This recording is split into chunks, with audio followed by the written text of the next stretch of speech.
8ஆம் சங்கீதம் 11ஆம் வசனம், எங்கள் ஆண்டவராகிய கர்த்தாவே, உம்முடைய நாமம் பூமி எங்கும் எவ்வளவு மேன்மையுள்ளதாயிருக்கிறது.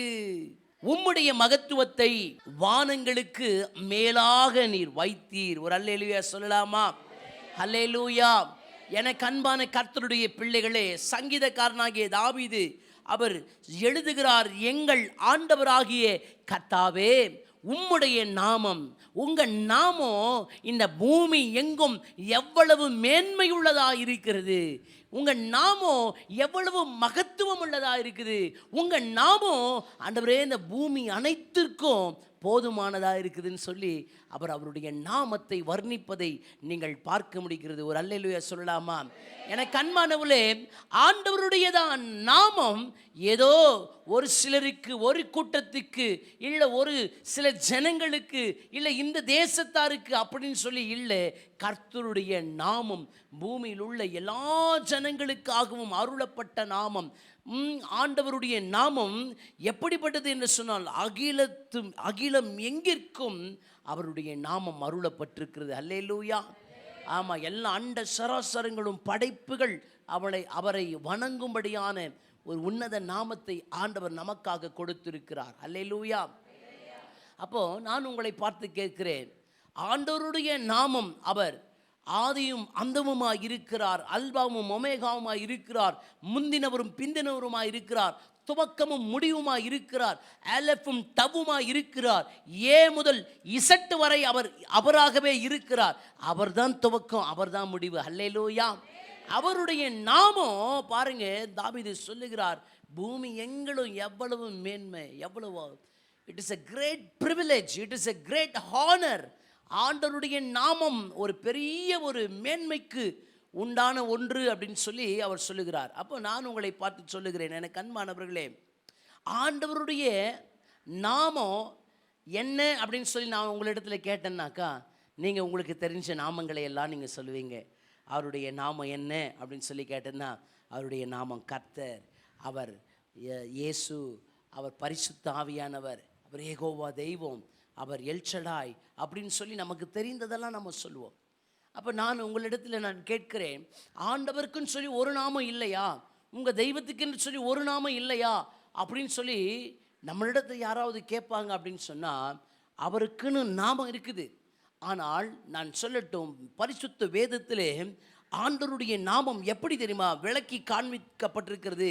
அநேக இடங்களிலே ஒவ்வொரு நாமமும் அந்தந்த செயலின் மகத்துவத்துக்கு ஏற்றா போல, அந்தந்த செயலினுடைய அந்த நன்மைக்கு ஏற்றா போல கர்த்தருடைய நாமம் அந்த இடத்துல சொல்லப்பட்டதையும் துதிக்கப்பட்டதையும் ஆண்டவருடைய நாமத்தை மகிமைப்படுத்தப்பட்டதையும் நீங்கள் பார்க்க முடிகிறது.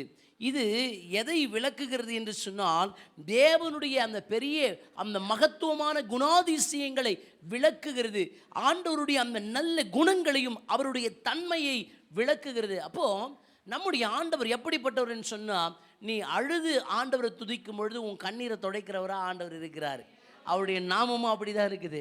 நீ ஆண்டவரிடத்தில் நீ விடாய்த்து ஏங்கி நிற்கும் போது, ஏன்னு சொன்னால் ஆகார் என்ன பண்ணுறாங்க, அழுது எனக்கு யாரும் இல்லை, கணவனோ எனக்கு கேர் பண்ணல, நான் எவ்வளவு கஷ்டம் நெருக்கம் அப்படின்னு சொல்லி யாரும் இல்லாத ஒரு இடத்துல அவங்க போய் அழும் பொழுது, நீர் என்னை காண்கிறவர் அப்படின்னு சொல்லி. அல்லேலூயா. அப்போ நம்முடைய தேவனாகிய கர்த்தருடைய நாமம் அது எப்படிப்பட்டது என்று சொன்னால், அந்த நாமம் பூமி எங்கும் எவ்வளவு மேன்மையுள்ளதாக இருக்கிறது. தாவீதுக்கு மட்டும்தான் அந்த ரகசியம் தெரிந்தது. தாவீது மட்டும்தான் சொன்னார், ஆண்டவரே அது மகத்துவங்களும் மேன்மைகளும் அடங்கிய ஒன்று. அந்த நாமத்துக்கு எல்லாம், ஏன் சொன்னா, வானோர் பூதலகத்தோர் பூமியின் கீழானோர் எல்லா முழங்கால்களும் முடங்கும்படியாக யாருடைய நாமம் கொடுக்கப்பட்டது? இயேசு என்கின்றதான உன்னத நாமம் கொடுக்கப்பட்டது, இந்த மனுகுலத்துக்கு கொடுக்கப்பட்டது. அப்போ நான் சொல்லுகிறேன், ஆண்டவருடைய பிள்ளைகளே, ஒரு விஷயத்தை நீங்கள் புரிந்து கொள்ளணும். என்ன அப்படின்னு சொன்னால், நான் எதை தேடுகிறேனோ அந்த தேடுதலாகவே அந்த நாமம் எனக்கு தென்படுகிறது. அல்லேலூயா. நான் எதை நோக்கி பார்க்கிறேனோ, எதை நான் வாஞ்சித்து நான் பிரியப்பட்டு நான் அதை நோக்குகிறேனோ அதுவாக என் ஆண்டவருடைய நாமமாய் மாறுகிறது. அல்லேலூயா. என் பிள்ளைக்கு நல்ல விவேகம் இல்லை, என் பிள்ளைகளுக்கு நல்ல ஞானம் இல்லை அப்படின்னு சொன்னான் ஆண்டவர், அவர் ஞானத்தின் நாமமாக அவர் தென்படுவார். அவர் கல்விமானின் அந்த அந்த ஞானமாக ஆண்டவர் தென்படுவார். நட்சத்திரங்களே போல கர்த்தர் பிள்ளைகளை மாற்றுவார். அப்போ நான் உங்களை பார்த்து சொல்லுகிறேன், நீங்கள் எப்படி பார்க்கிறீர்களோ அப்படியாக அவருடைய நாமம் விளங்குகிறது. அல்லேலூயா, அல்லேலூயா. ஆபிரகாம் ஆண்டவரை பார்த்து கேட்கிறார், ஆண்டவரே உங்க நாமம் என்னப்பா அப்படின்னு சொல்லி. ஆதியாகமம் 17ஆம் அதிகாரத்தில் நீங்க வாசிப்பீங்கன்னு சொன்னா அதுல ஆண்டவர் சொல்றாரு, நான் சர்வ வல்லமையுள்ளதான தேவன். அல்லேலூயா, நான் சர்வ வல்லமையுள்ளதான தேவன். அந்த வசனத்தை வாசியுங்களேன். ஆபிரகாம் 99 வயதாகும் போது கர்த்தர் ஆபிரகாமுக்கு தரிசனமாகி, நான் சர்வ வல்லமையுள்ள தேவன், நீ எனக்கு முன்பாக நடந்து கொண்டு உத்தமனாயிரு. அல்லேலூயா, அல்லேலூயா. என் ஆண்டவராகிய தகப்பன் அவர் எப்படி தன்னை காண்பிக்கிறார் என்று சொன்னால், ஆபிரகாமை ஆண்டவர் காணியாட்சிக்கு புறம்பே இருந்த ஆபிரகாமை கர்த்தர் அழைத்து கொண்டு வருகிறார். அழைத்து கொண்டு வந்து, நான் காண்பிக்கும் தேசத்தில் நீ போய் குடியிரு, நான் உன்னை என்ன பண்ண போறேன், பழுகி பெருகும்படியாக நான் உன்னை வைப்பேன், நான் பூமியை உனக்கு சுதந்திரமாக கொடுப்பேன்னு சொல்லி ஆண்டவர் சொன்னது மாத்திரமல்ல, ஆண்டவர் ஆபிரகாமுக்கு எப்படி தன்னை காண்பிக்கிறார் என்று சொன்னால், ஐ எம் எல் ஷடாய், நான் சர்வ வல்லமையுள்ளதான தேவன், சர்வத்துக்கும் ஆண்டவராய் இருக்கிறேன் என்று சொல்லி. அப்போ நான் உங்களை பார்த்து சொல்லுகிறேன், சர்வ வல்லமையுள்ளதான தேவன், அவருக்கு இந்த பூமி எம்மாத்திரம், இந்த பூமியும் அதனுடைய நிறைவும் யாருடையது, கர்த்தருடையது. அவருக்கு ஒரு நம்பிக்கை, எனக்கு இந்த ஆண்டவர் கொடுக்க முடியுமா, எனக்கு இந்த ஆண்டவர். ஏன்னு சொன்னா ஆபிரகாம் அவருடைய தொழிலே என்ன அப்படின்னு சொன்னா, அவங்க விக்கிரகங்களை செய்வது தான் அவங்களுடைய தொழில். அப்போ நான் சொல்றேன், மெசொப்பொத்தாமியாவில் அந்த விக்கிரகங்களை எல்லாம் செய்யும் பொழுது ஒவ்வொரு தெய்வம், அப்போ கர்ப்பத்துக்கு ஒரு தெய்வம், அப்போது செல்வத்துக்கு ஒரு தெய்வம் அப்படின்னு ஒவ்வொரு தெய்வத்தை அவங்க என்ன பண்ணாங்க, ஸ்வரூபங்களை செய்கிறவங்க தான் இவங்க. அப்படிப்பட்ட அந்த நம்பிக்கைகளில் இவர் இருந்தவர், பார்த்தவர், அந்த காரியங்களை எல்லாம் இவர் நன்கு தெரிந்தவர். ஆனால் ஆபிரகாமுக்கு கர்த்தர் தம்மை எப்படி வெளிப்படுத்துகிறார் தெரியுமா? பிரத்யட்சமாய் கர்த்தர் பேசுகிறார். 99 வயதில் கர்த்தர் ஆபிரகாமுக்கு தரிசனமாகி ஆண்டவர் சொல்றாரு, நான் சர்வ வல்லமையுள்ளதான தேவன், நான் சர்வ வல்லமையுள்ளதான தேவன் அப்படின்னு சொல்லி ஆண்டவர் சொல்றாரு. அப்படி சொல்லும் பொழுது இவர் முகங்குப்புற விழுந்து, ஆண்டவர் நீங்க சர்வ வல்லமையுள்ளதான தேவன் அப்பா, இந்த பூமி உம்முடையது ஆண்டவரே, இந்த பூமியை நீங்கள் எனக்கு வாக்கு கொடுத்தீங்கன்னா கண்டிப்பாக கொடுப்பீங்க ஆண்டவரே அப்படின்னு சொல்லி ஒரு பெரிய ஒரு நம்பிக்கை. எனக்கு அன்பானவர்களே, உங்கள் நம்பிக்கையில் நீங்கள் எதை பார்க்குறீங்களோ அந்த நாமமாக கர்த்தருடைய நாமம், ஆண்டவருடைய நாமம் அப்படியா இருக்கிறது. ஒரு அல்லேலூயா சொல்லலாமா? அல்லேலூயா. எனக்கு அன்பானவர்களே, ஆபிரகாமிடத்தில் ஆண்டவர் சொல்றாரு, நான் சர்வ வல்லமையுள்ளதான தேவன். மோசே ஆண்டவருடைய அந்த பிரசன்னத்தில் அந்த முட்செடியிலிருந்து வருகிற அந்த சத்தத்தை கேட்டு, அப்போ மோசே சொல்லுற, ஆண்டவரே நான் ஏமாத்துறோம், நான் மந்த நாவு, நான் திக்குவாயன், என்னால் எப்படி பேச முடியும், என்னால் முடியாது, நீங்கள் தான் என்னை அனுப்புகிறீங்க, ஆனால் என்னால் முடியாது ஆண்டவரே, நான் எப்படி போவேன், நான் எதை செய்வேன், நான் எதை சொல்லுவேன் அப்படின்னு சொல்லி ஆண்டவரோடு கூட இடைப்படுவதை நீங்கள் பார்க்க முடிகிறது. ஆண்டவர் சொல்ல, நான் தான் உன்னை அனுப்புகிறேன், உன் வாயோடு கூட நான் இருப்பேன். அல்லேலூயா, உன் வாயோடு கூட நான் இருப்பேன். அப்போது நான் சொல்கிறேங்க, ஆண்டவர் பாருங்கள், உன் கூட இருப்பேன், உன்னை நடத்துவேன், உன்னை நான் பலப்படுத்துவேன் ஆண்டவர் சொன்ன. ஆனால் மோசைக்கு மட்டும்தான் உன் வாயோடு கூட நான் இருப்பேன், உன் வாயோடு கூட இருப்பேன். பாருங்கள், ஆண்டவர் இருந்தார். ஆண்டவர் மோசே அப்போ கேட்குறாரு, ஆண்டவர் இடத்துல கேட்குறாரு, ஆண்டவரே அந்த ஜனங்களெல்லாம் கேட்பாங்களே உம்முடைய நாமம் என்ன அப்படின்னு சொல்லி கேட்பாங்களே, அந்த ஜனங்கள்லாம் வருவாங்க, ரைட்டு, ஆனால் அந்த ஜனங்கள் உங்கள் பேர் என்னன்னு கேட்பாங்கப்பா, உங்கள் பேர் என்ன என்னன்னு சொல்கிறது ஆண்டவரே, உங்கள் பேர் என்னன்னு எப்படி நான் விவரிக்கிறது ஆண்டவரே, அப்பா நான் அந்த காரியத்தை மட்டும் எனக்கு நீங்கள் தெளிவுபடுத்துறீங்க அப்படின்னு சொல்லி மோசே கேட்கும்போது, மோசேக்கு ஆண்டவர் தன்னை எப்படி வெளிப்படுத்துகிறார், நான் இருக்கிறவராகவே இருக்கிறேன். அல்லேலூயா, நான் இருக்கிறவராகவே இருக்கிறேன், நான் உங்க கூட தான் இருக்கிறேன், நீ போய் சொல்லி இதை சொல்லி, நான் இருக்கிறவராகவே இருக்கிறேன். அல்லேலூயா. யாத்திராகமம் 3ஆம் அதிகாரம் 13 15 வரைக்கும் வாசிச்சிருங்க. அப்பொழுது மோசே தேவனை நோக்கி, நான் இஸ்ரவேல் புத்திரரிடத்தில் போய் உங்கள் பிதாக்களுடைய தேவன் உங்களிடத்தில் என்னை அனுப்பினார் என்று அவர்களுக்கு சொல்லும்போது, அவர்களுடைய நாமம் என்ன என்று அவர்கள் என்னிடத்தில் கேட்டால் நான் அவர்களுக்கு என்ன சொல்லுவேன் ஆண்டவரே, அதற்கு தேவன் இருக்கிறவராகவே இருக்கிறேன் என்று மோசேயுடனே சொல்லி இருக்கிறேன் என்பவர் என்னை உங்களிடத்தில் அனுப்பினார் என்று இஸ்ரவேல் புத்திரரோடு சொல்லுவாயாக என்றார். ஒரு அல்லேலூயா சொல்லலாமா? அல்லேலூயா, அல்லேலூயா. அவர் இருந்தவராகவே இருக்கிறார், அவர் இருக்கிறவராகவே இருக்கிறார், அவர் வரப்போகிறவருமாய் இருக்கிறார். அல்லேலூயா. அதான் நீங்கள் வெளிப்படுத்தல வாசிக்கும் பொழுது இருக்கிறவரும் இருந்தவரும் வரப்போகிறவருமாய் இருக்கிற சர்வ வல்லமையுள்ள தேவனாகிய கர்த்தர் அவர் பரிசுத்தர், அவர் பரிசுத்தர். அல்லேலூயா, அல்லேலூயா. எதுவாக நீங்கள் பார்க்கிறீர்கள்? ஆண்டவரை நீங்கள் எப்படியாக பார்க்கிறீர்கள்? எப்படியாக நீங்க அவரை ரியலைஸ் பண்ணணும் நீங்க உணர்றீங்க? அப்படியாக கர்த்தர் இருக்கிறார், அவருடைய நாமமும் அப்படியாக இருக்கிறது. அல்லேலூயா. வாக்கு கடங்காத பெருமூச்சுகளோடு கூட உங்களுக்காக வேண்டுதல் பண்ணுகிறாராம். அல்லேலூயா. ஏன் தெரியுமா? ஏன் சொல்லுங்க? நான் சோர்ந்து போய் நான் முடங்கி இருக்கிறேன் பாருங்க, உங்களுக்காக வேண்டுதல் பண்ணுகிறதான தெய்வமாய் அவர் தென்படுகிறார். எனக்கு அன்பானவர்களே, ஏசாயா அவரிடத்தில் ஆண்டவர் தம்மை எப்படி வெளிப்படுத்துகிறார்னா, ஏசாயா 42ஆம் அதிகாரம் அதன் 8ஆம் வசனத்தில் நீங்கள் வாசிப்பீங்க அப்படின்னு சொன்னால், நான் கர்த்தர், இது என்னுடைய நாமம், என் மகிமையை நான் வேறொருவருக்கும் கோடேன். அல்லேலூயா, அல்லேலூயா சொல்லலாமா? கரங்களை உயர்த்தி அல்லேலூயா சொல்லலாமா? நான் கர்த்தர், நான் கர்த்தர், இது என்னுடைய நாமம், இது என்னுடைய நாமம். கர்த்தர் என்பது என்னுடைய நாமம். இந்த நாமத்தினுடைய மகிமையை நான் வேறு ஒருவனுக்கும் கொடேன். அல்லேலூயா. நம்மளுடைய பொருட்களை நம்ம சிலருக்கு கொடுக்கலாம், தர்மமாக கொடுக்கலாம், இல்லை அவங்களுக்கு அன்பளிப்பாக கொடுக்கலாம், எப்படியாவது நம்ம அப்படி நம்ம செய்து பார்க்கலாம். ஆனால் பாருங்க, அவருடைய பெயரை மட்டும், அவருடையது எல்லாவற்றையும் கொடுத்தார். நான் இப்படி உங்களை பார்த்து சொல்கிறேன், ஆண்டவர் தம்முடைய ஒரே பேரான குமாரனை இந்த உலகத்துக்கு கொடுத்தார். கவனிங்க, தேவன் தம்முடைய ஒரே பேரான குமாரனை இந்த உலகத்துக்கு கொடுத்தார்.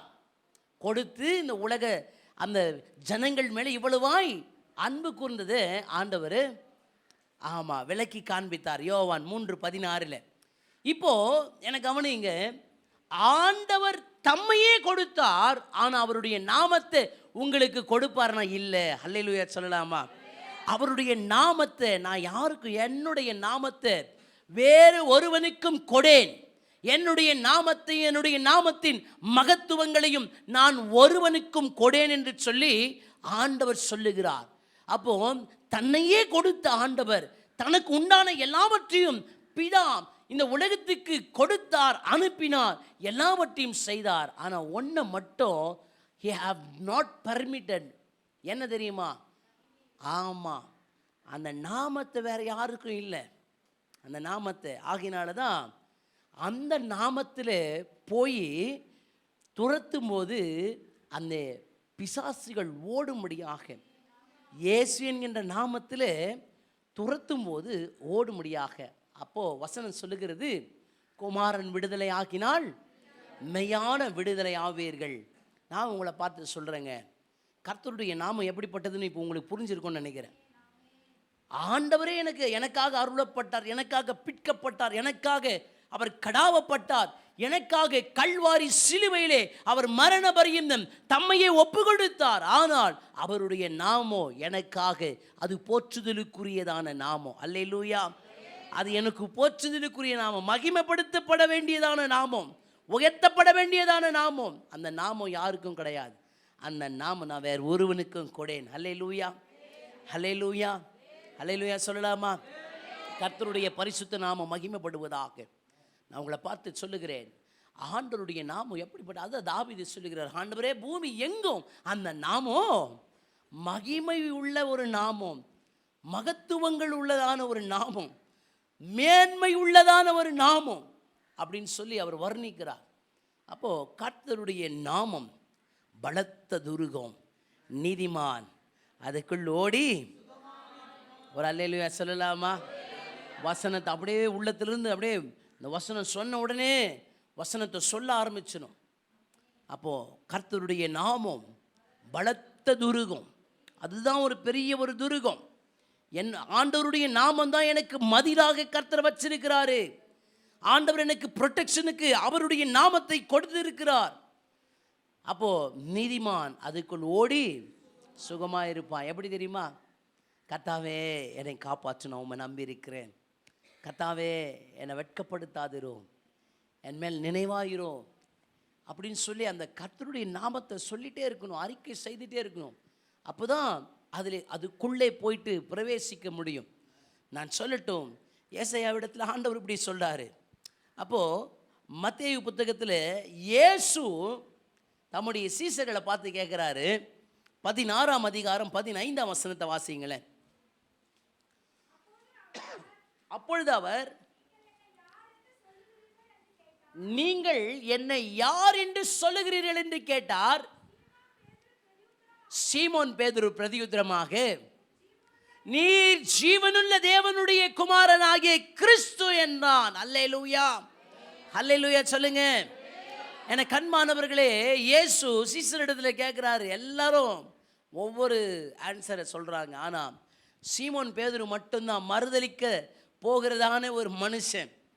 அவர் சொல்லுகிற ஒரு வார்த்தையை பாருங்க, என்ன சொல்றாரு? நீர் ஜீவனுள்ள தேவனுடைய குமாரனாகிய கிறிஸ்து. அதுக்கு ஆண்டவர் சொல்ற ஒரு வார்த்தையை நீங்க வாசிக்கிறீங்களேன். இயேசு அவனை நோக்கி, யோனாவின் குமாரனாகிய சீமோனே, நீ பாக்கியவான். ஏன் தெரியுமா பாக்கியவான்? ஏன் சொல்லுங்க பாக்கியவான்? ஏன் சொல்லுங்க பாக்கியவான்? ஏன் அவருக்கு பாக்கியவான்ற ஒரு அந்த அந்த லிஸ்ட்டில் வராது தெரியுங்களா? சீமோன் பேதுரு அவர் மறுதலிக்க போகிறாரு. அவருக்கு பாக்கியவான்ற லிஸ்ட் கொடுக்கலாமா? கொடுக்கக்கூடாது. ஏன் ஆனால் பாக்கியவான் தெரியுமா? அவருடைய நாமத்தை சொன்ன ஒரே காரணத்துக்காக. அல்லேலூயா. அவருடைய நாமம், அவருடைய நாமம், அவருடைய நாமமே அது மேன்மை உள்ளதாக இருக்கிறது. நீங்கள் சொல்லி பாருங்கள், உங்கள் நெருக்கத்தின் போது, கஷ்டத்தின் போது, நான் சாட்சிக்காக நான் உங்களை நான் வாஞ்சிக்கிறேன். கடந்த நாட்களில் எனக்கு சில காரியங்களை நினைக்கும் போதே டென்ஷன் ஆகும். இதெல்லாம் எப்படி செய்ய போகிறேன்னு தெரியலையே, இது ரொம்ப ரொம்ப பெரிய விஷயமாக இருக்குதே நமக்கு, இது நம்ம தவறான ஒரு டிசிஷன் எடுத்துட்டோமா இல்லை அப்படின்னு கொஞ்சம் பயங்கள் அப்படி வரும்போது, அப்போது நான் ஒரே ஒரு காரியத்தை மட்டும்தான் சொன்னேன். ஆண்டவருடைய நாமத்தை மட்டும்தான் சொன்னேன். இயேசுவே எனக்கு நீங்கள் இறங்குங்க, இயேசுவே இயேசுவேன்னு சொல்லி அப்படி சொல்லும் பொழுது ஆண்டவர் பாருங்கள், ஒரு 3 சாட்சி எனக்கு முன்பாக கொண்டு வந்து நிறுத்தினார்.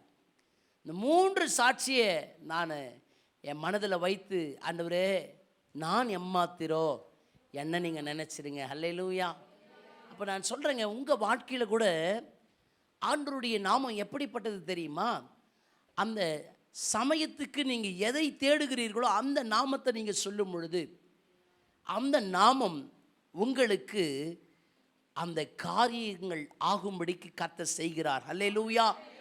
அந்த நாமம், அந்த காரியங்கள் உங்கள் வாழ்க்கையில் ஆகும்படிக்கு கர்த்தர் என்ன செய்கிறாரு? ஒரு பெரிய அனுக்கிரகத்தையும் இரக்கத்தையும் ஆண்டவர் பாராட்டி ஒரு பெரிய ஒரு நன்மை ஆண்டவர் செஞ்சிடறாரு.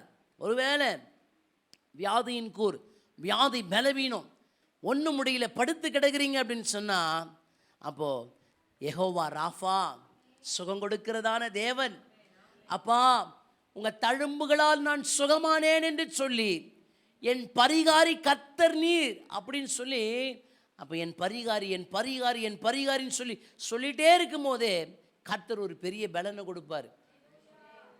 நான் சொல்கிறேங்க, உண்மையாகவே ஒரு 3 சாட்சி சொன்ன பாருங்கள். அந்த 3 சாட்சியில் ஒரு சாட்சி யார் அப்படின்னு சொன்னாக்கா, அருமையான ஃபெபி அவங்க அம்மா. அவங்கள நான் போய் சந்திக்கும் போது அவங்களால பேச முடியல, அவங்களால எழுந்து உட்கார கூட முடியல. ஆனால் இன்றைக்கி ஆராதனையில் அவங்க உட்கார்ந்து, ஏன்னு சொன்னால் உன் ஜபத்தை நான் கேட்குறேன், உன் ஜபத்தை நான் கேட்குறேன்னு கர்த்தர். நான் அது எதாச்சியாக நான் ரோசிமான் செல்ல அந்த இதில் பார்க்கும்போது அவங்க கைகளை தட்டி ஆண்டவர் ஆராதிக்கும் போது, அப்போது ஆண்டவர் பாருங்கள், எல்லாரும் சொன்னாங்க, ரிப்போர்ட் சொல்லுது முடியாது, மருத்துவர் சொல்கிறாங்க டைம் கொடுத்துட்டாங்க, எல்லாம் இப்படி. ஆனால் உன் ஜபம் கேட்கப்படும், உன் ஜபத்துக்கு நீ ஏன் நம்ப மாட்டேன்ற அப்படின்னு சொல்லி, அப்போ ஆண்டவர் ஒவ்வொரு விஷயத்தையும் எப்படி பண்ணுறாருன்னா, நம்ம வாழ்க்கையில் நீ நம்பணுன்றதுக்காக தான் ஆண்டவர் அந்த பிரச்சனையை அனுமதிக்கிறார். நீ என் நாமத்தை எப்போ சொல்ல போகிற, என் நாமத்தை ஏன்னு சொன்னால் we are so called Christians, நம்ம ஆண்டவருடைய பிள்ளைங்க. ஆனால் ஆண்டவருடைய நாமத்தை சொல்லணும் அப்படின்னு சொன்னாக்கா நமக்கு அந்த அந்த ஒரு உணர்வு இருப்பது இல்லை.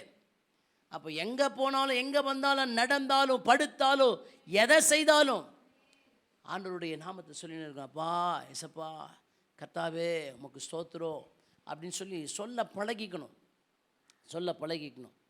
நம்ம வாழ்க்கையில் நம்ம நிறைய நம்ம நம்ம நம்ம உடைந்து அப்படி கீழே விழும்போது அப்போ தான் நம்ம என்ன பண்ணுவோம், அந்த நாமம் அதை தேடுவோம், ஆண்டவரே அப்படின்னு சொல்லி. இல்லை, தீங்கு நாள் வருவதற்கு முன்னதாகவே நம்ம என்ன பண்ணணுமா, ஆண்டவர்கிட்ட போயிடணும். அல்லேலூயா, ஆண்டவரிடத்தில் போயிடணும். அப்போது ஜீவனுள்ள தேவனுடைய குமாரனாகிய கிறிஸ்து அப்படின்னு சொன்ன ஒரே காரணத்துக்காக அவரோட பாக்கியவான் லிஸ்ட்டில் ஆண்டவர் வைக்கிறார். நான் உங்களை பார்த்து இப்படியாக சொல்லுகிறேன், நம்முடைய நீதிக்கு, நம்முடைய நியாயத்துக்கு, நம்முடைய உண்மைக்கு தக்கவாறு கர்த்தர் செய்யணும் அப்படின்னு சொன்னால் நம்மளுக்கு ஆண்டவர் இப்போ செய்கிறது கரெக்டா? கிடையவே கிடையாது. நம்ம நீதியெல்லாம் அழுக்கான கந்தையை போல் இருக்குது. அல்லேலூயா, நம்ம நீதியெல்லாம் ஒரு அழுக்கான கந்தையை போல் இருக்குது. ஆனால் கர்த்தர் நம்மளை எப்படி தெரியுமா பார்க்குறாரு? ஆண்டவர் நம்மை மிகவும் சிநேகிக்கிறார், மிகவும் நம்ம மேலே அன்பு வச்சிருக்கிறார். அவருடைய நாமத்தையே நமக்காக கொடுத்திருக்கிறார். அவரையே தந்தருளி. அல்லேலூயா, அல்லேலூயா. எனக்கு அன்பானவர்களே, அவருடைய நாமமும் அவருடைய வல்லமையும் நாம் எதுவாக தேடுகிறோமோ அதுவாக அவருடைய நாமமும் வல்லமையும் விளங்குகிறது. அல்லேலூயா. ஆதியாகமம் 1ஆம் அதிகாரம் 1ஆம் வசனத்தை நீங்க வாசிக்கும் பொழுது அதை வாசிங்களேன். ஆதியிலே தேவன் வானத்தையும் பூமியும் சிருஷ்டித்தார். In the beginning God created heaven and earth. அப்போ இந்த பரிசுத்த வேதம் துவங்கும் பொழுதே எப்படியாக துவங்குகிறது என்று சொன்னால், ஆதியிலே தேவன், ஆதியிலே தேவன். அப்போ தேவன் என்று சொன்னால் நீங்க இந்த மூல பாஷையில் வாசிக்கும் பொழுது, எபிரேய மொழியில் நீங்கள் வாசிக்கும் பொழுது அங்கே என்ன சொல்லப்பட்டிருக்கும்? தேவனுக்கு அங்கே என்ன சொல்லப்பட்டிருக்கும் என்று சொன்னால் எலோஹீம் என்று சொல்லப்பட்டிருக்கும். எலோஹீம் என்று சொன்னால் என்ன பொருள் என்று சொன்னால், Elohim a supreme one, a mighty one, அதாவது எல்லாவற்றுக்கும் அதிகாரமுடைய ஒருவர் என்று சொல்லி அங்கே பொருள்படுகிற வண்ணமாக எலோஹீம் என்றால் ஆண்டவரே எல்லாத்துக்கும் அதிகாரமுடையவராக இருக்கிறவர். அவரே ஆதியிலே வானத்தையும் பூமியும் சிருஷ்டித்தார். அல்லேலூயா. அப்போ நான் உங்களை பார்த்து சொல்லுகிறேன், எலோஹிம் தேவன் எனக்கு அதிபதி, எல்லாவற்றுக்கும் அதிபதி. அவர் தான் எ சுப்ரீம் ஒன். ஆண்டவர் மட்டும்தான், ஆண்டவர் மட்டும்தான், ஆண்டவர் மட்டும்தான். நான் சொல்லட்டும், எனக்கு அன்பானவர்களே, இன்றைக்கி நிறைய பேர் என்ன பண்ணுறாங்க அப்படின்னு சொன்னாக்கா, ஆண்டவருடைய அந்த காரியங்களை என்ன பண்ணுறாங்க, அதை அப்படியே கேட்டு கேட்டு நம்ம பிரசங்கம் பண்ணுறதெல்லாம் கேட்டு இன்றைக்கி வரும்போது மைக்கில் சொல்கிறதெல்லாம் கேட்டு எனக்கு ஒரே சிரிப்புனா சிரிப்பு. சாவே இல்லை அப்படின்னு சொன்னாக்கா, பிறந்ததானே மரிக்கிறதுக்கு. ஒருவர் பிறக்கும் பொழுதுதான் மரிக்க முடியும். மரித்து இயேசு அவர் உயிர்த்தெழுந்தார். உயிர்த்தெழுதல் இந்த உலகத்தில் வேறு யாருக்கும் அப்படியாக இல்லவே இல்லை. அது இயேசுவுக்கு மட்டும்தான் பொருந்தும். ஆனால் இன்றைக்கி உயிர்த்தெழுதலை குறித்து யாரோ பேசிகிட்டு இருக்கிறாங்க. நான் சொல்லட்டும், ஆண்டவருடைய நாமங்கள், ஒவ்வொரு நாமங்களும் அவருக்கு மட்டும்தான் அது நிகராக இருக்கும். ஓம் கன்னி சுத்தாய நமக அப்படின்னு சொல்லி என்ன பண்ணாங்க, கோயிலில் அவங்க மந்திரங்களை சொல்கிறாங்க. அப்படின்னா என்ன அர்த்தம் தெரியுமா? ஓம் என்றால் ஓங்காரம், சர்வ வல்லமை, எல்லாம் இதை சொன்ன பாருங்க, எலோஹிம், அந்த எல்லாம் அல்ல அந்த ஒரு நாமம். அந்த ஒரு நாமத்துக்கு கண்ணியின் வயிற்றிலிருந்து பிறந்தவனே உம்மை நான் நமஸ்கரிக்கிறேன். யாருப்பா கண்ணியின் வயிற்றில் பிறந்தது? கொஞ்சம் சத்தமாக சொல்லணும். யார் கண்ணியின் வயிற்றில் பிறந்தது? ஆமாம். அப்போ ஒவ்வொன்றுக்கும் இது எங்கேருந்து எடுக்கப்பட்டது, எங்கேருந்து இவைகளெல்லாம் போனது அப்படின்னு சொல்லி இன்றைக்கி உலகம் அது தெரியாது. கற்றுக் கொடுக்கிறவர்கள் இல்லை இன்னைக்கு. வேதத்தை அந்த வேத அறிவு இல்லை இன்னைக்கு. அப்போது இன்றைக்கும் ஆண்டவர் அவர் மாறாதவராக இருக்கிறார். அவருடைய நாமம் மாறாததாக இருக்குது. அவருடைய நாமமே மனுஷனுக்கு ஆண்டவர் கொடுக்கிறதான ஒரு பெரிய ஒரு பாக்கியம் என்ன அப்படின்னா அவருடைய நாமம் தான். அதான் சீமோன் பேதுரு பாக்கியவான். ஏன் அப்படின்னா அவருடைய நாமத்தை அவர் புரிஞ்சிட்டாரு.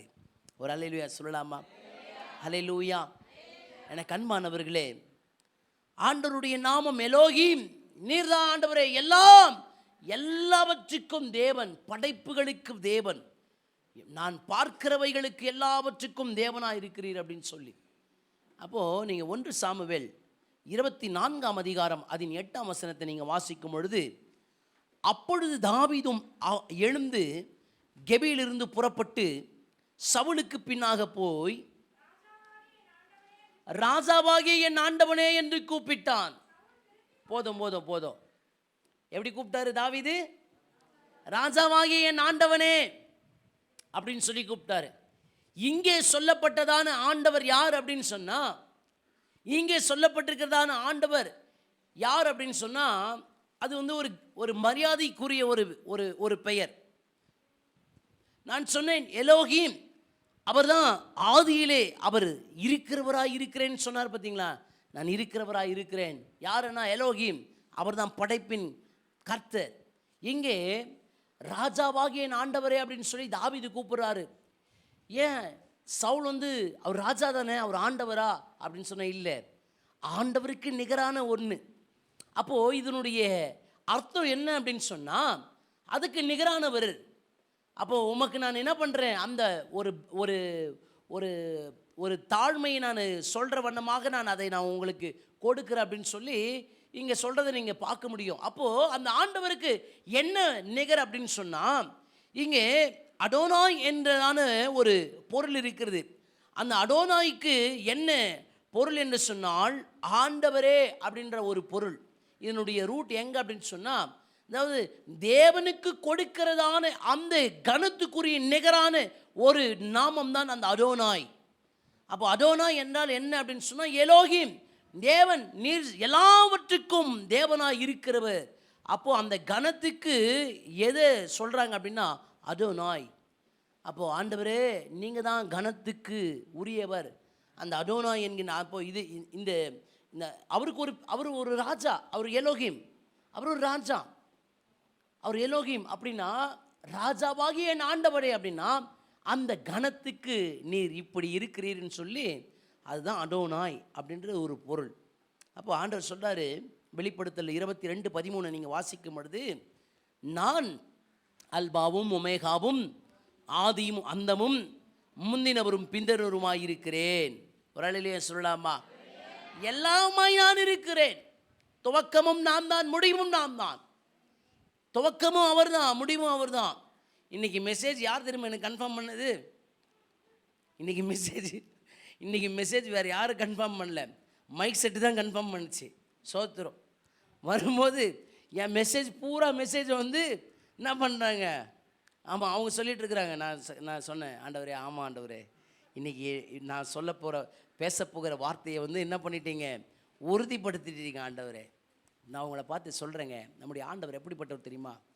பாதம் தொட்டு கும்பிடணும் அப்படின்னு சொன்னால் அதுக்கு ஒரு பேர் ஆண்டவர் வச்சிருக்கிறார். ஆண்டவரே, உங்கள் பாதத்தை நான் பிடிக்கிறேன் ஆண்டவரே. வானம் உங்கள் சிங்காசனம், பூமி உமது பாதப்படி, உங்கள் பாதத்தை நான் மொத்தம் செய்கிறேன். எலோகிம், தேவனே, படைப்பின் தேவனாகிய கர்த்தாவே அப்படின்னு சொல்லி ஆண்டவர் பாருங்கள். இப்போது இது எப்படி அப்படின்னு சொன்னால், ஆண்டவருடைய நாமம் எப்படி அப்படின்னு சொன்னால், லவ் லெட்டர் எழுதுகிற மாதிரி. என்னை கொஞ்சம் கவனிங்க. ஒரு பிள்ளைய நல்லா நேசிக்கிறோன்னு வச்சுக்கோங்க, போயிட்டு நம்மளுடைய அன்பை வெளிப்படுத்தணும் அப்படின்னு சொன்னால், மானே, தேனே, பொன்மானே, வைரமே, வைடூரியமே, கோமேதகமே, மாணிக்கமே அப்படின்னு சொல்லியெல்லாம் என்ன பண்ணுவோம், தெரிஞ்சது எல்லாத்தையும் போட்டுடுவோம். போட்டு நம்ம என்ன பண்ணுவோம், என்ன அப்படின்னா நம்மளுடைய அன்பை எக்ஸ்ப்ரெஸ் பண்ணுறோம். அப்படி தானே?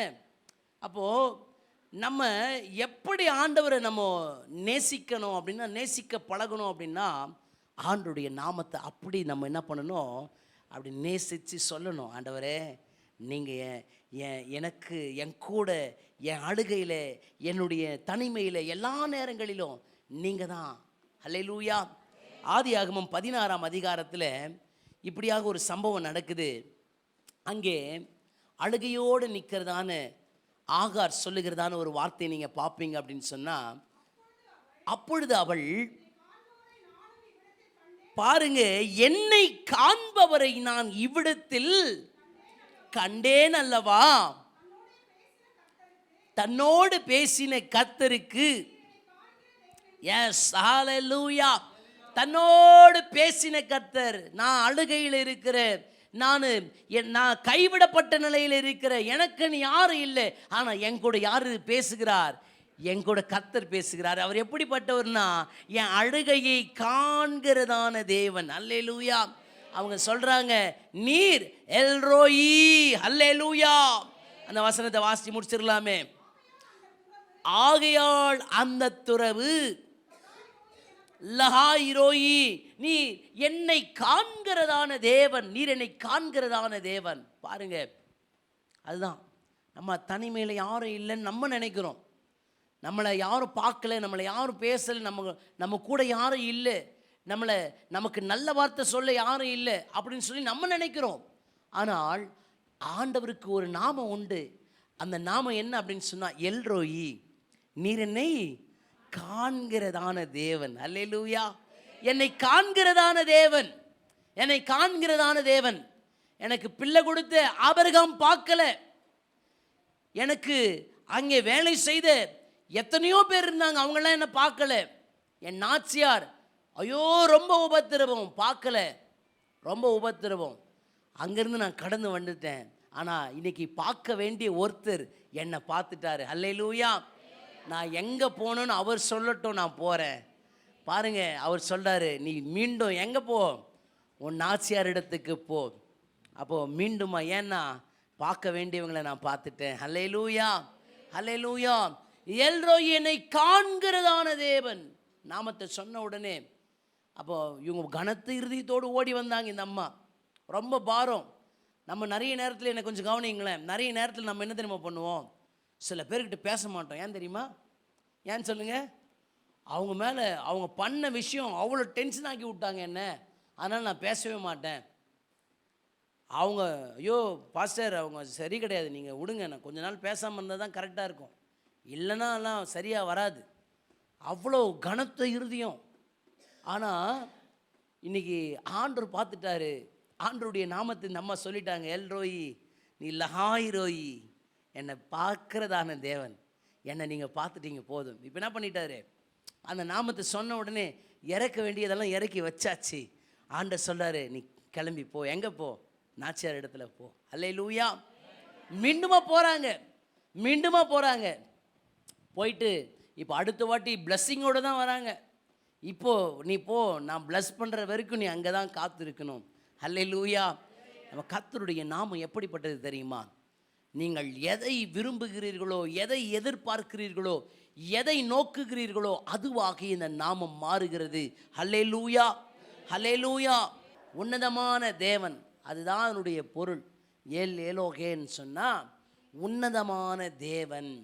இப்போ பாருங்க, சங்கீதக்காரனாகிய தாவீது சொல்கிறாரு, The Lord Most High, உன்னதமான தேவன் எனக்காக யாவையும் செய்து முடிக்க போகிற தேவனாகிய உன்னதமான தேவனை ஏல் எல்லோன் அவரை நோக்கி நான் கூப்பிடுவேன். அல்லேலூயா. அல்லேலூயா. நீங்கள் யாரை நோக்கி கூப்பிடணுமா? அதுதான் குருட ஒரு குருட என்ன பண்ணுறாரு, அவர் சத்தம் போட்டு கூப்பிட்றாரு. என்னன்னு கூப்பிட்றாரு? தாவீதின் குமாரனே எனக்கு இறங்கும் அப்படின்னு சொல்லி மிகுந்த சத்தம் போட்டு கூப்பிட்றாரு. அப்போது உன்னதமான தேவனை எப்படி தெரியுமா கூப்பிடுவாங்களாம்? சத்தத்தை உயர்த்தி, நான் சத்தத்தை உயர்த்தி கெஞ்சினேன் அவரிடமாய். அப்போது அவரை நோக்கி கூப்பிடுகிறதான ஒவ்வொருவரும் என்ன பண்ணுறாங்க? பெற்றுக்கொள்ளுகிறாங்க. யார் இடத்துல? உன்னதமான தேவனிடத்திலிருந்து. உன்னதமான தேவனிடத்திலிருந்து. ஆகையினால தான் ஏசாமி என்ன பண்ணார்? நின்று அந்த மனுஷனை கூப்பிட்டு, நான் உனக்கு என்ன செய்யணும், அவர் என்ன நினைச்சாரோ அந்த காரியத்தை ஆண்டவர் செஞ்சார். ஒரு அல்லேலூயா சொல்லலாமா? ஏல் எலியோன், உங்களுக்கு நீங்க எதை நினைக்கிறீங்களோ அதை செய்வார். ஏன்னா அவர் உன்னதமான தேவனாகிய கர்த்தர். அல்லேலூயா. உன்னதமான தேவனாகிய கர்த்தர் அவர் உங்க வாழ்க்கையில எதை நீங்க வாஞ்சிக்கிறீங்க, எதை நீங்க கேட்குறீங்களோ அந்த காரியத்தை செய்கிறவர் தான் ஏல் எலியோன். அல்லேலூயா, அல்லேலூயா.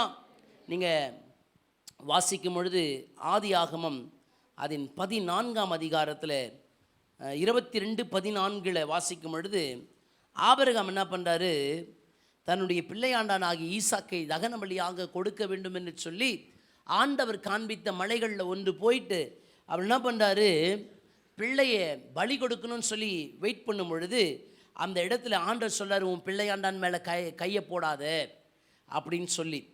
அப்போது ஆண்டவர் என்ன பண்ணுறாரு, ஒரு அங்கே பலிக்கான ஒரு மிருகத்தை காட்டுகிறார். அப்போது அந்த சம்பவங்கள் உங்களுக்கு தெரியும். அப்பொழுது ஆபிரகாம் சொல்லுகிற வார்த்தையை கேளுங்களேன். ஆபிரகாம் அந்த இடத்துக்கு யெகோவா ஈரே என்று பெயரிட்டான். அதனாலே கர்த்தருடைய பர்வதத்திலே பார்த்து கொள்ளப்படும். எனக்கு அன்பானவர்களே, என்னை கவனியுங்கள். அங்கே நிறைய பர்வதங்கள் இருந்தது, நிறைய மலைகள் இருந்தது. அது ஆண்டவருடைய வார்த்தை. நான் காண்பிக்கும் மலைகளில் ஒன்று. நீ போய் என்ன பண்ணணும், ஆமாம், தகன பலி செலுத்தணும். நான் நிறைய பர்வதம் இருக்குது. ஆனால் ஆபிரகாம் போன அந்த மலைக்கு அவர் வைக்கிறதான ஒரு பெயர் என்ன தெரியுமா? நீர் யெகோவா ஈரே, யெகோவா ஈரே. ஏன்னா நீங்கள் எனக்கு உண்டான எல்லாவற்றையும் பார்த்து கொள்ளுவீர். அல்லேலூயா. எனக்கு உண்டான எல்லாவற்றையும் பார்த்து கொள்ளுவீர். நீங்கள் சொன்னீங்க, நான் ஆசீர்வதிச்சுட்டேன், ஆகாரை நான் அனுப்பிட்டேன், இன்னைக்கு இஸ்மவேலும் இல்லை.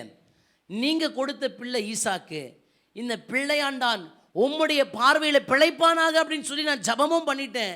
ஆனால் நீங்கள் என்ன பண்ணுறீங்க, தகன பலி கொடுக்கணும்னு சொல்லிட்டீங்க. சரி, நான் தகன பலிக்கு நான் கொண்டு வந்துட்டேன் அவனை. நீங்கள் கொடுக்கிறவர், நீங்கள் வேணும்னு சொல்லி கேட்டால் நான் உமக்கு தான் கொடுக்கணும் அப்படின்னு சொல்லி அப்படியாக ஒவ்வொரு காரியங்களும் நடக்கும் பொழுது ஆண்டவர் சொல்கிறதான ஒரு வார்த்தை, நான் அவன் கூட இருக்கிறேன். அல்லேலூயா.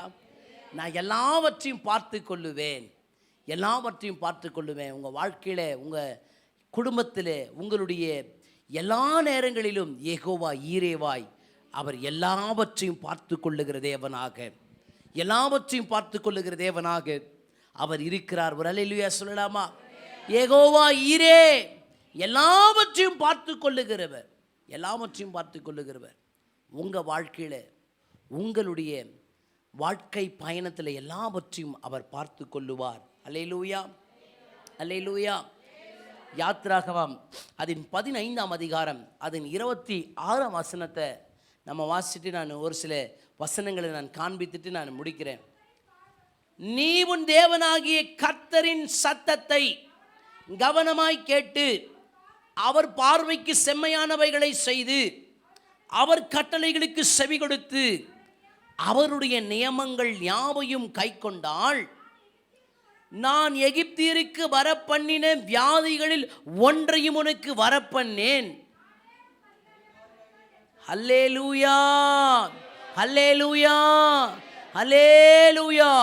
நானே உன் பரிகாரியாகிய கர்த்தர் என்றார்.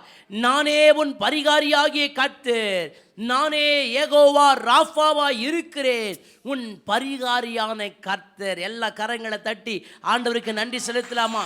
ஓ ஹalleluya, ஹalleluya, ஹalleluya, ஹalleluya, ஹalleluya. Thank you Lord. நன்றி ஆண்டவரே. என்னை கவனியுங்கள். நம்ம இருதயத்தில் 3 சைடு, அந்த 3 வாழ்வு போகும். Right side, left side. இது சின்ன பிள்ளைங்க படிச்சிருப்பீங்க. அப்போ ரைட் சைடு வந்து ட்ரைகஸ்பைடு வால், லெஃப்ட் சைடில் வந்து பைகஸ்பைடு வால் அப்படின்னெல்லாம் போட்டு அந்த நீங்கள் ஹார்ட் செக்ஷன் பண்ணும்போது அதனுடைய அந்த அந்த சிம்பிள் எப்படி இருக்கும் அப்படின்னு சொன்னால், இந்த ஒய் மாதிரி போட்டு இருக்கும். அதனுடைய சிம்பிள் எதை குறிக்குது அப்படின்னா, எபிரேய எழுத்துக்களில் ஒரு எழுத்து ஷின் என்கின்றதான ஒரு அந்த சிம்பிளை தான் குறிக்கும். அது அப்படின்னா என்ன அப்படின்னா, அது தேவனுடைய நாமம். கைகளை தட்டலாமா? அது என்ன அப்படின்னா தேவனுடைய நாமம். கர்த்தருக்கு சித்தமான நான் வருகிற நாட்கள் அதை நான் உங்களுக்கு காட்டுறேன். ஏன்னா நம்முடைய ஹார்ட்டும் நம்மளுடைய அந்த ஆண்டவருடைய நாமம் என்கின்றதான அந்த ஷின் என்கின்றதான ஒரு நாமத்துக்குரிய அது அந்த எழுத்தின் வடிவமும் அதே போல தான் இருக்கும். அப்போது நீங்கள் எப்படி நம்ம உருவாக்கப்பட்டிருக்கிறீங்க? அவருடைய நாமத்தில் தான். அல்லேலூயா. நீங்களும் நானும் அறிந்தோ அறியாமலோ ஆண்டவருடைய நாமத்தில் தான் உருவாக்கவே பட்டிருக்கிறோம். நான் உங்களை பார்த்து கேட்குறேன், இங்கே தாய்மார்கள் நிறைய பேர் இருக்கிறீங்க. முதல்ல பிள்ளை பிறக்கும் போதும் பிள்ளை உருவாகும் போது எது உருவாகுது தெரியுமா? கொஞ்சம் சத்தமாக சொல்லணும். ஆமாம், ஸ்டிக் எடுத்துன்னு வரேன். ஹார்ட் பீட்டு தான், ஹார்ட்டு தான் ஃபஸ்ட்டு உருவாகும். ஏன்?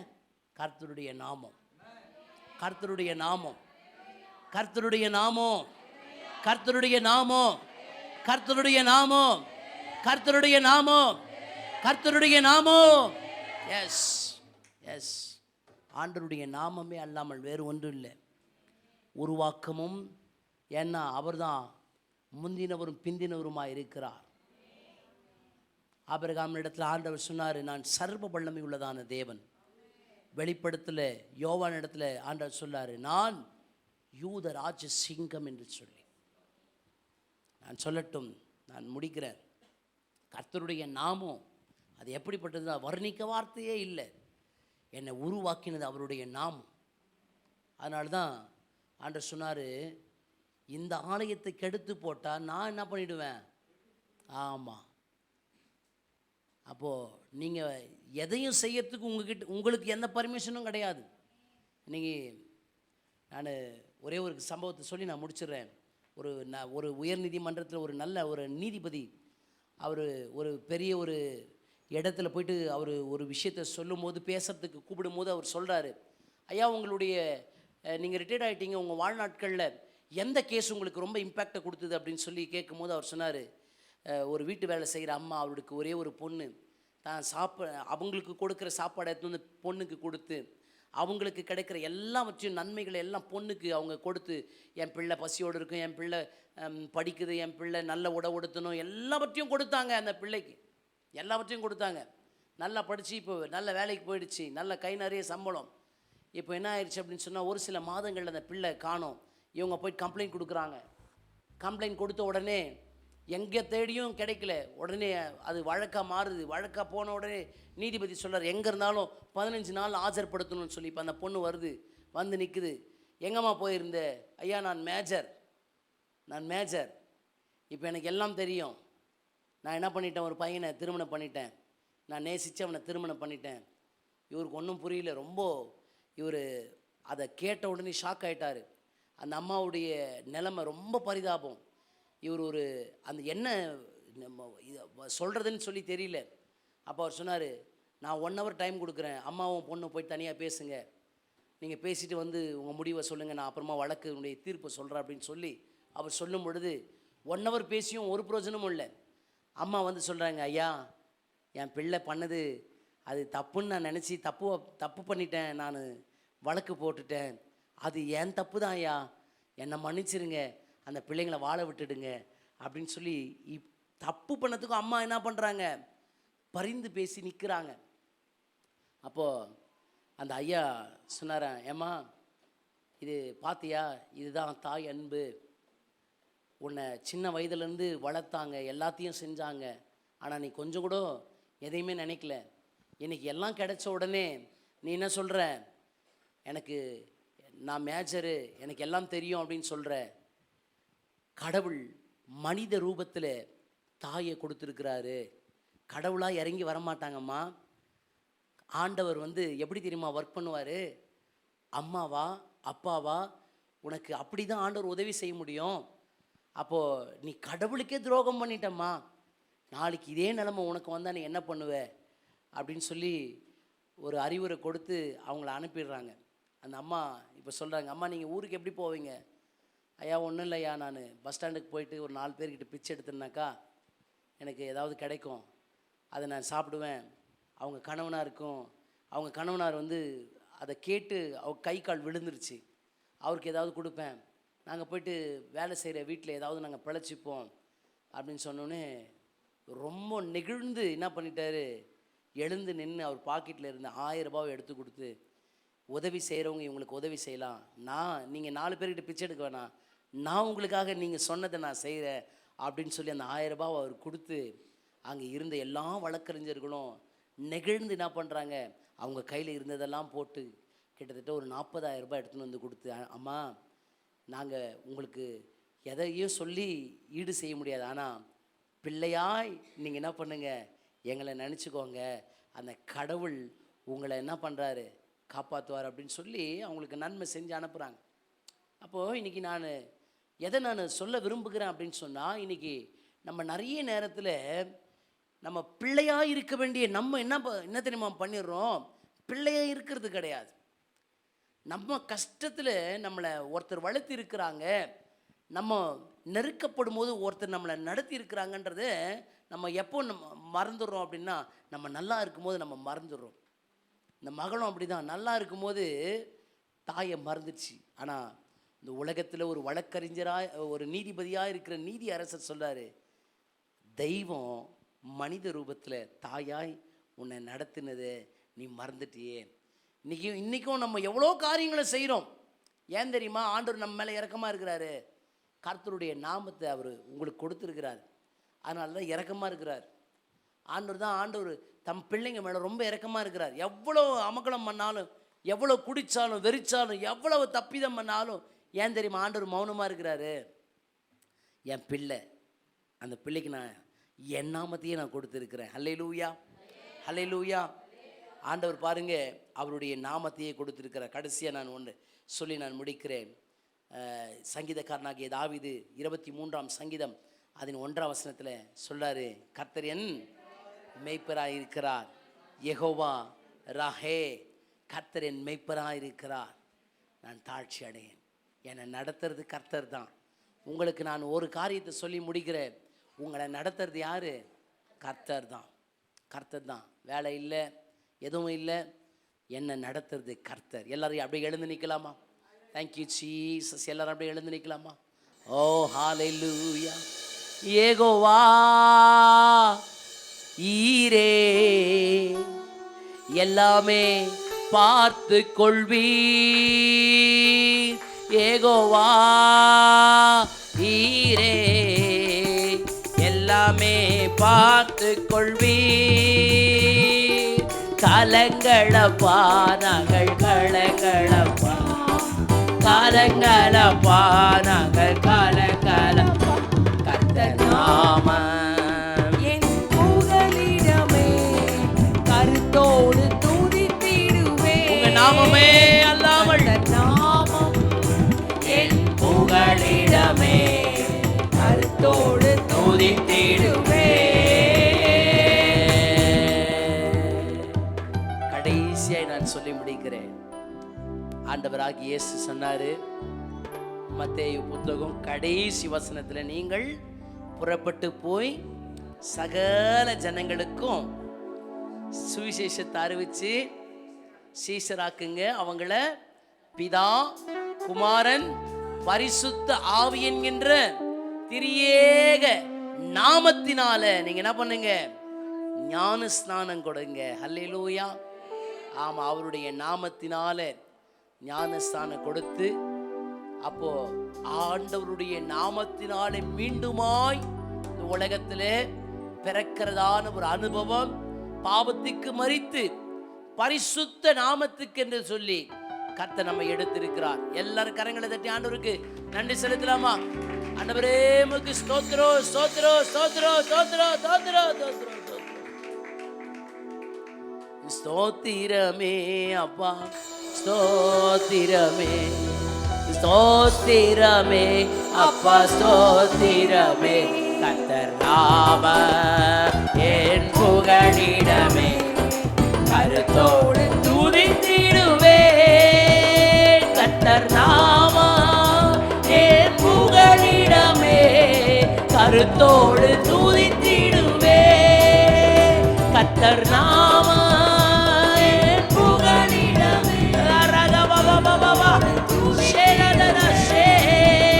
கர்த்தர் நாமம் என் புகலிடமே, கருத்தோடு துதித்திடுவேன். கர்த்தர் நாமம் என் புகலிடமே, கருத்தோடு துதித்திடுவேன்.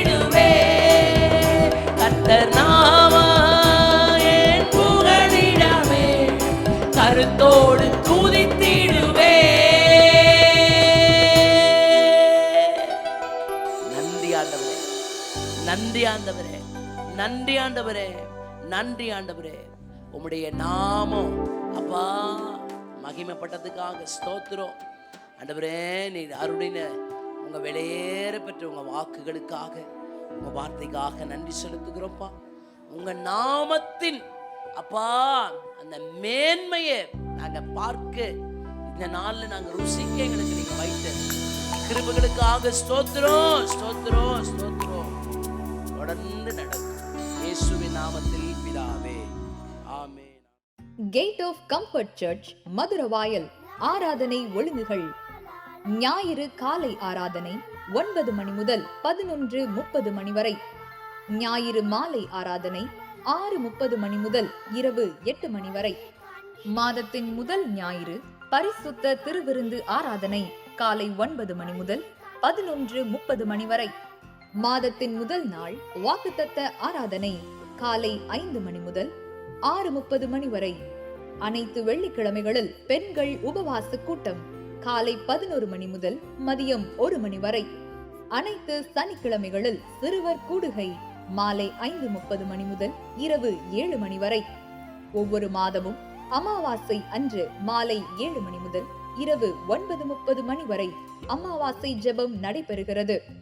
அனைத்து ஆராதனையில் ஜெபத்தோடு பங்கு கொள்ளுங்கள்.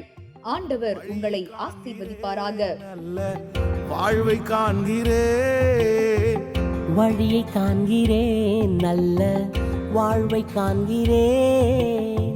கண்கள் உமை காணட்டும் இயேசுநாதா, கண்ணீர் உம்மதா